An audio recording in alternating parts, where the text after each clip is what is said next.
It's Nick Mesney with Andy Morrison after the Nomads 2-0 victory over Bala Town. Andy, 2 late goals there. Is that a way of just showing just how Nomads never give in?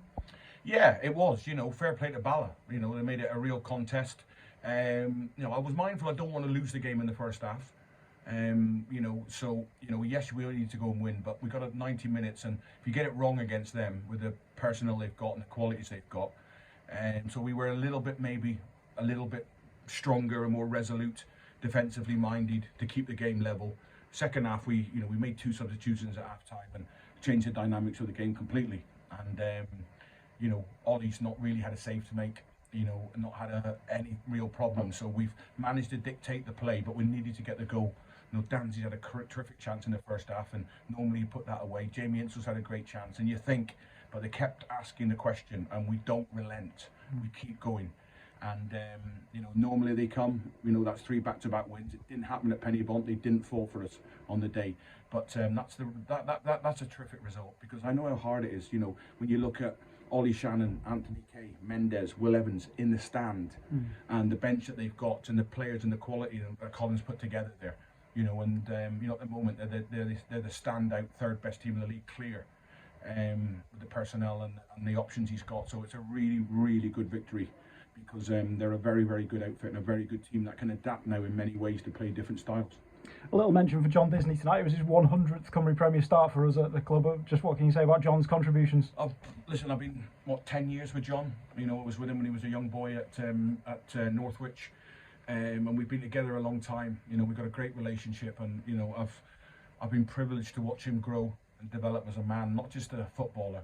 And he's got a lovely family, and and he's in a really good place in his life, and it's been a pleasure watching him grow and turn into the man that he is now. Somebody that I can rely on, somebody that I can go to in whatever situation, and know that I've got an absolute warrior that will die for me on the pitch. And that's built up over a long time. So fantastic for him. 100 games, yeah. And we keep these things keep coming along. These moments, and it's just what we've created, Nick, over a long time. That togetherness, a bond, and I'm really proud. I didn't know that was his 100th game, but delighted. And obviously everything away from our own game this evening has kind of imploded in terms of the European Super League that was supposed to be going ahead. Just quickly, what's your kind of take on that? It's I've listened to all the managers talking, and we look at, and they're talking about a superpower overtaking the leagues and dominating, and how the clubs don't want to create that. I think people get lost on the fact that that's been created in the Welsh League now. There is a superpower that is way, way ahead and more powerful than any other club in this league, and it's TNS. And listening to Pep this afternoon talking about competition, and if winning is given to you, then it's not sport. And what's come along in the last 18 months to 2 years is little Connors Key have come along and stood up to that titanic team that are TNS, 8 back-to-back titles, and they've said, let's have it, bring it on, let's have a go at you, see what you've got. And we've won the title, and we're now toe-to-toe with them again. I've got to tip my hat to Mike Harris, because they're sat top of the league. They sack 2 stalwarts who've been at the league, the team for, I don't know, was it 8, 10, 15 years they've been at that club. So they were sacked. They bring in a head coach, manager, sporting director. They're gonna bring somebody else in, I believe. They smashed their transfer record. So that's what little Connors Key have gone and cost, with their half a budget at TNS.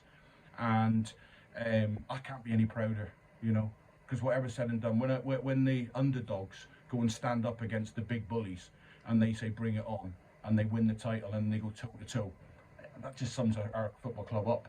And we go there Saturday, and we're gonna have to play differently. We don't have Priestley Farquharson. We wanted our best young player to go into the Football League. And that's probably the difference. Our player went from the Welsh League into the league. They took players out of the league into the Welsh at the same time. Probably different dynamics of the 2 clubs. So Danny Holmes is out, Aaron Edwards is suspended. So we're going to have to look at it in a totally different way to what we've done.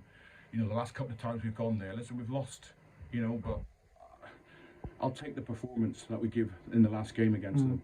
Not the result, because we deserve so much more. Are we going to be able to play that way? No. We're going to have to play totally differently. But we'll come up with a plan, and we'll come up with a way. We'll work hard this week, and we'll go up against the team that have monopolised the league for the best part of a decade. There's no competition, Nick. There's no interest in football. Nobody's interested if teams are running away 18, 20, 23 points winning the league. So real competition this year. Credit to Connors Key and credit to TNS for sticking their chest out, flexing the checkbook and being able to put themselves in the position they're in now. So fair play to them.